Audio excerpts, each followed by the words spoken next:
Welcome to Book Yatra. In this session, we take you on a fascinating journey through one of the most powerful books on India's independence, Freedom at Midnight by Larry Collins and Dominique Lapierre. Before we begin, we request you to find a quiet place, free from distractions, so you can fully immerse yourself in this detailed and engaging book summary.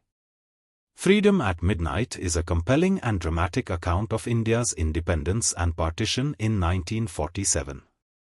The book, published in 1975, is based on extensive research and interviews, particularly with Lord Mountbatten, the last Viceroy of British India. It provides a vivid narrative of the events leading to India's independence, the horrors of partition, and the assassination of Mahatma Gandhi. The book opens by describing the vastness and diversity of India, portraying its cultural and religious complexities. The authors introduce the major figures involved in India's independence movement, particularly Mahatma Gandhi, Jawaharlal Nehru, Sardar Patel, and Muhammad Ali Jinnah. They also emphasize the critical role played by the British government and the newly appointed Viceroy, Lord Mountbatten. By 1947, the Indian independence movement had reached its peak. Britain, weakened by World War II, could no longer afford to maintain its control over the subcontinent. The book discusses the mounting pressure from Indian leaders and the increasing communal tensions between Hindus and Muslims, which would eventually lead to the partition of India. Lord Mountbatten, a member of the British royal family and a naval officer, was sent to India as the last viceroy with the task of overseeing the transition to independence. The book paints him as a charismatic and efficient leader, highlighting his deep involvement in the process. Upon arriving, he quickly realized that tensions between Hindus and Muslims had escalated to a point where a united India was no longer a feasible option. The authors describe the intense negotiations between Mountbatten, Gandhi, Nehru, Jinnah, and other leaders. Jinnah's insistence on a separate Muslim state led to the decision to partition India into two nations, India and Pakistan. The book delves into the Radcliffe Line's hurried and secretive drawing, which divided the territories of Punjab and Bengal to regions with significant mixed populations. The partition, executed hastily, resulted in one of the largest and bloodiest mass migrations in human history. Millions of Hindus, Muslims, and Sikhs were forced to move across borders, often encountering brutal violence along the way. The book describes in harrowing detail the communal riots, massacres, rapes, and abductions that took place.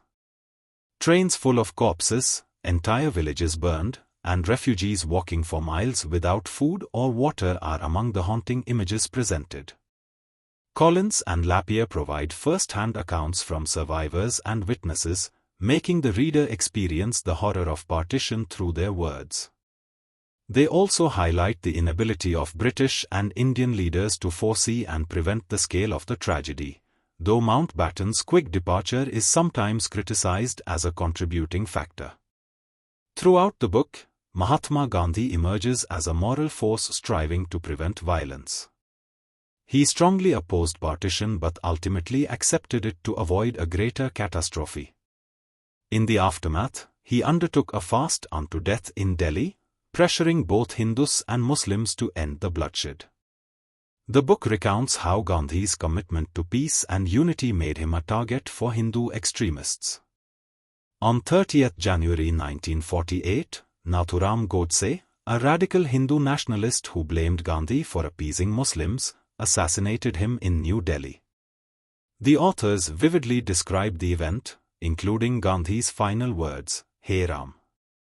The impact of Gandhi's death was profound, leading to nationwide mourning and reinforcing his legacy as a symbol of non-violence.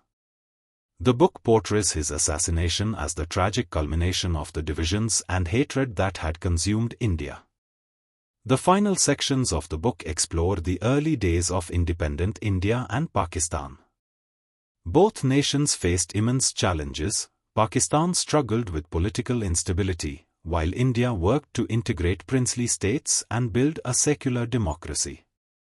Nehru, as India's first Prime Minister, faced the daunting task of uniting a fragmented nation.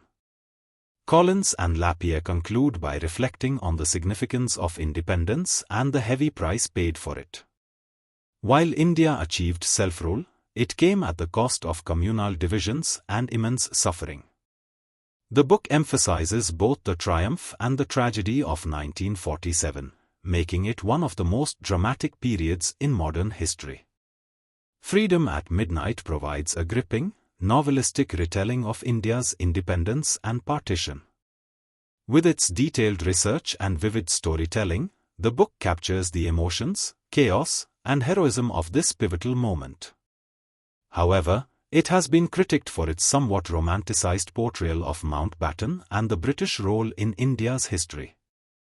Despite this, it remains one of the most widely read and influential books on India's independence.